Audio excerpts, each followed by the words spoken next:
Hey everybody, this is Grace, and I'm going to talk about dysfunctional family members. Do you have somebody in your family, or maybe you just know of, maybe they're in-laws, but they seem to think that their position, pardon all the noise, their position in this world, in the family maybe, is all about keeping the other family members apprised of what is going on with everybody else. They are gossips, but they're not malicious gossips. Okay, you know, the one person or more. Like, I'm going to give an example of this. But like I said, they're not malicious gossips, but some in the family could see it that way. They might see it as though, you know, that's my business and you shouldn't be talking about my business, you know, with anybody else.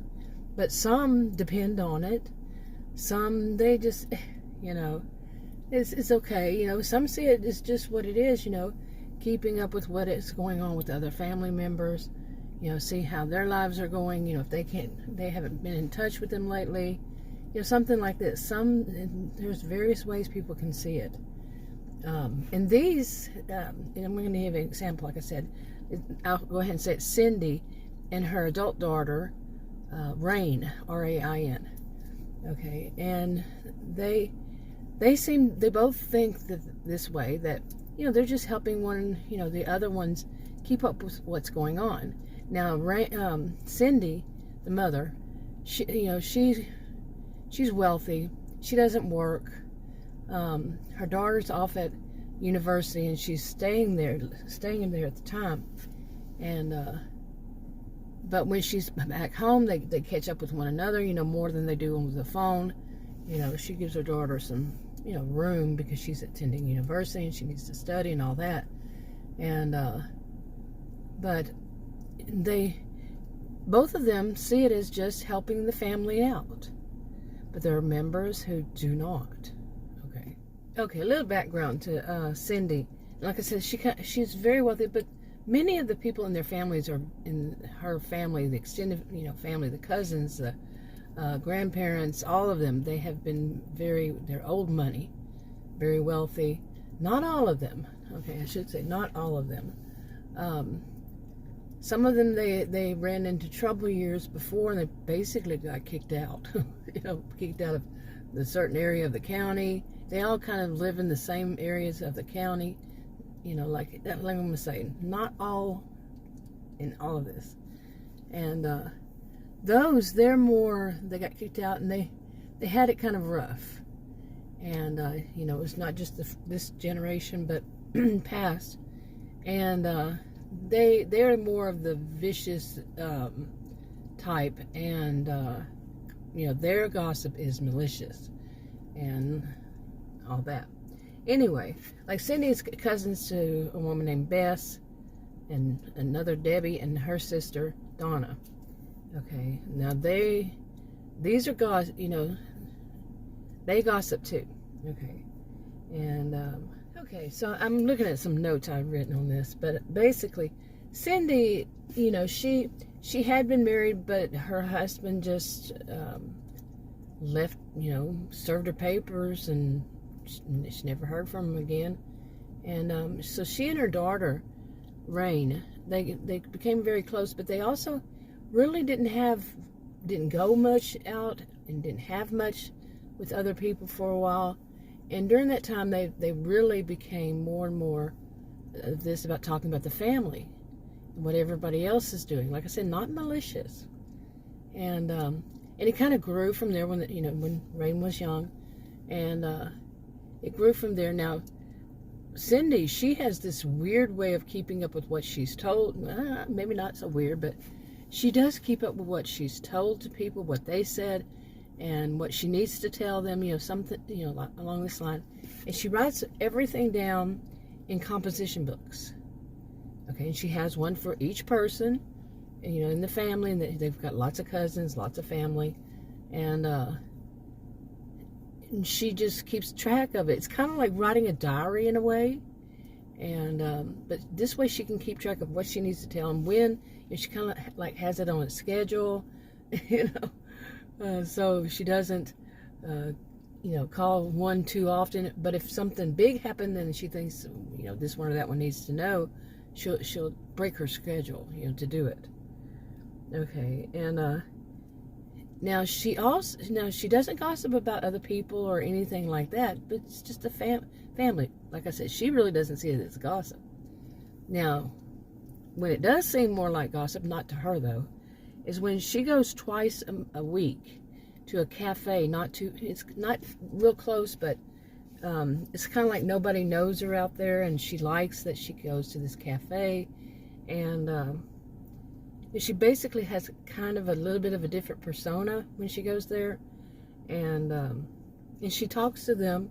She kind of developed a group of people that some of them do the same thing at this cafe. She met some people and other women, okay, and one man, okay, but she doesn't talk, like I said, she doesn't go, talk about other people but her family, and she has this really odd sense of pride about the families, what they do, and even their dramas and their mishaps, their whatever you want to call them. They're good and they're bad. She takes pride in all of it. But like I said, she is not a bad person. It's just that this is what she does, and some could look at that and wonder why. Why would a person do that? Is it how they get their sense of themselves? Have they gone through something that makes them not be able to connect or to make much of themselves? They were pushed down somehow, like her husband just leaving, and Rain's dad, which is Rain's dad, just leaving. Okay. So anyway, she goes to Dana's cafe about twice a week, and she talks to all these, but in a way it's very therapeutic for her. And if you look at it, that's why they kind of developed this group, is they can talk and they can brag and they can show pictures and all that of family members, and take pride in it. Okay, but think about it, they're also telling other people's business. Okay, they are, all of them. Now, let's see. Like I said, she basically does have it kind of like down to a fine art.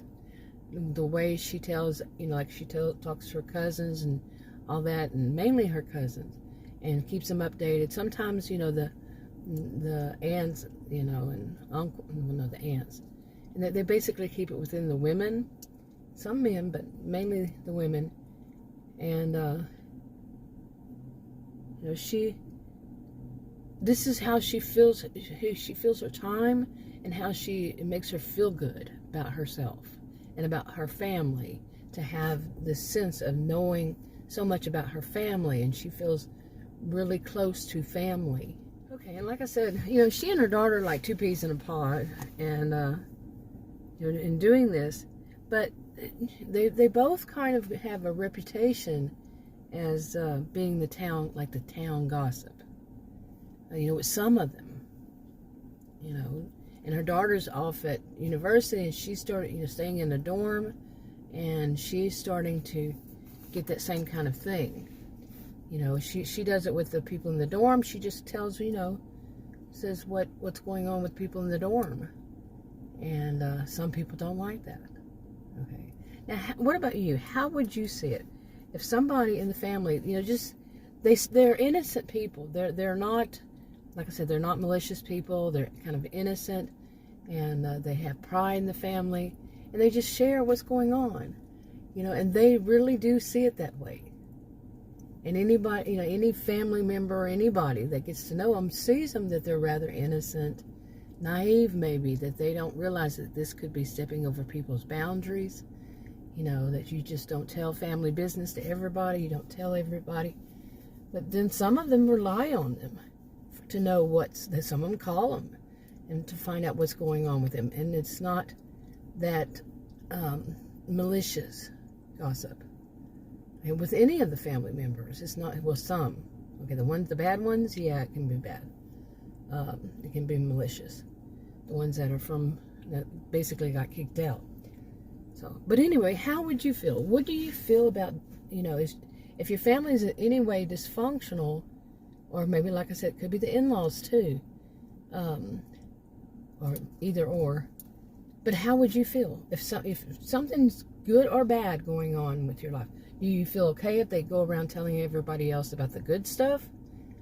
Or do you, what if they tell somebody, another family member, about the bad stuff?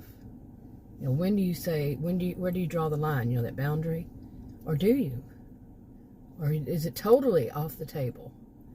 Nobody can discuss it. You're not going to tell anybody, and they better not, even if they found out some other way, they better not tell anybody. Or what? Or it doesn't matter. Anyway, leave a comment. I think I'm going to wrap this video up. And read the disclaimers in the description box below this video on YouTube. Talk to you on another video. Bye.